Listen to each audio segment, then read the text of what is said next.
alcohol, drugs, tablet, গাঁজা, মারিজোনা যাকে বলে,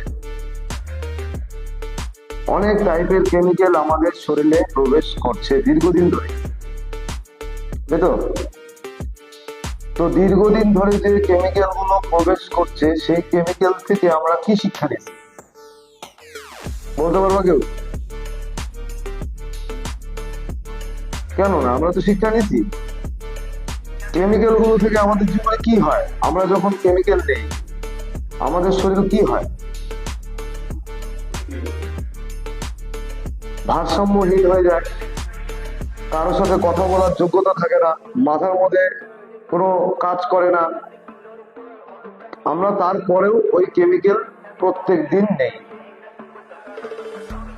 তো আমরা কেমিক্যাল নিয়ে আমরা সব এমন আচরণ, এমন ব্যবহার করি, এমন মানুষের সাথে ব্যবহার করি, মানুষ